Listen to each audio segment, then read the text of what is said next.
Halo teman-teman, kembali lagi dengan saya Indah, CGP Angkatan 2 dari Kota Bandar Lampung.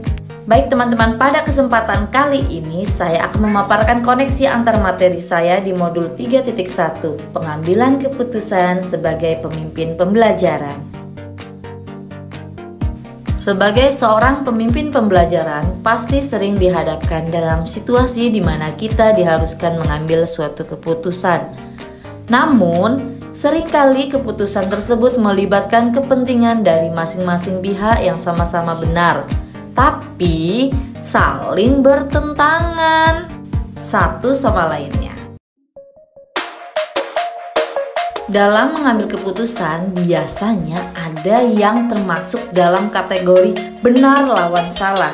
Ini disebut dengan bujukan moral. Sedangkan jika situasi yang kita hadapi adalah benar lawan benar, itu disebut dengan dilema etika. Nah, ketika kita menghadapi situasi dilema etika benar lawan benar, akan ada nilai-nilai kebajikan mendasari yang bertentangan, seperti cinta dan kasih sayang, kebenaran, keadilan, kebebasan, persatuan, toleransi, tanggung jawab, dan penghargaan akan hidup. Ada 4 paradigma dilema etika. Yang pertama, individu lawan masyarakat atau individual versus community. Yang kedua, rasa keadilan lawan rasa kasihan atau justice versus mercy.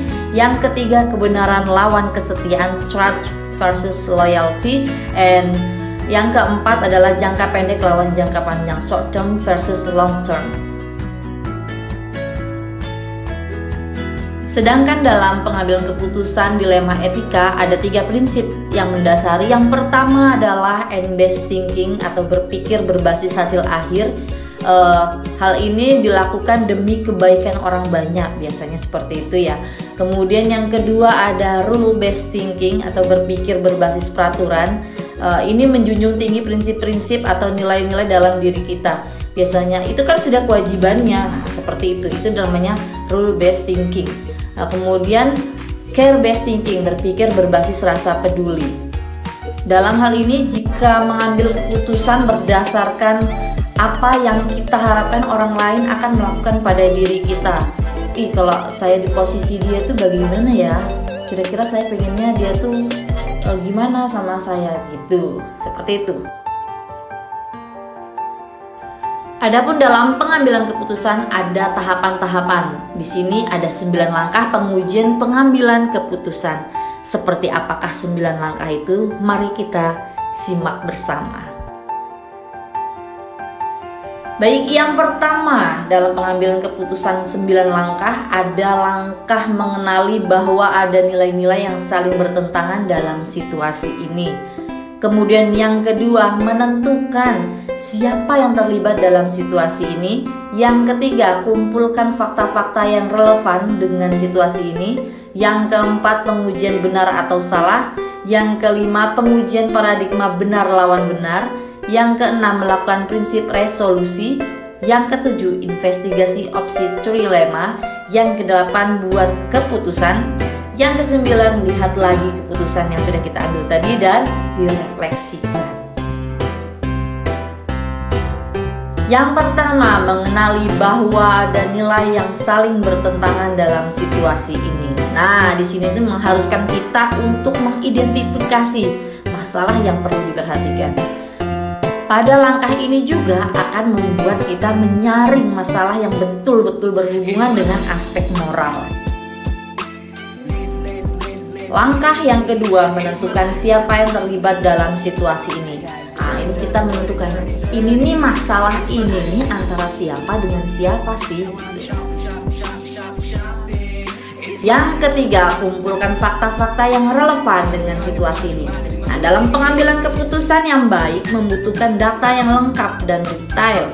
Seperti misalnya apa yang terjadi di awal situasi tersebut. Nah, bagaimana hal itu terkuak dan apa yang akhirnya terjadi. Siapa berkata apa pada siapa? Kapan mereka mengatakannya? Langkah yang keempat, pengujian benar atau salah. Yang pertama ada uji legal. Dalam uji legal, pertanyaan yang harus ada adalah apakah dilema etika ini menyangkut aspek pelanggaran hukum. Yang kedua ada uji regulasi atau standar profesional. Bila dilema etika ini tidak ada aspek pelanggaran hukum, mungkin ada pelanggaran aturan atau kode etik. Yang ketiga, uji intuisi. Ini mengandalkan perasaan kita, apakah ada yang salah dalam situasi ini. Selanjutnya ada uji halaman depan koran. Apa yang kita rasa bila keputusan kita ini dimuat di halaman depan koran? Posisi kita menjadi konsumsi publik.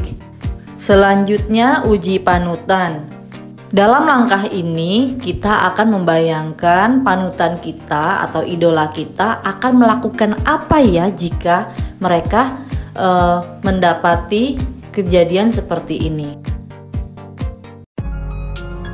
Langkah yang kelima, pengujian paradigma benar lawan benar.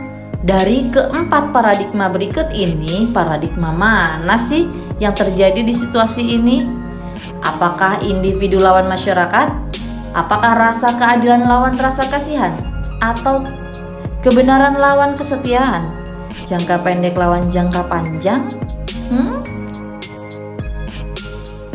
Langkah yang keenam adalah melakukan prinsip resolusi. Dari 3 prinsip penyelesaian dilema etika, mana yang akan kita pakai?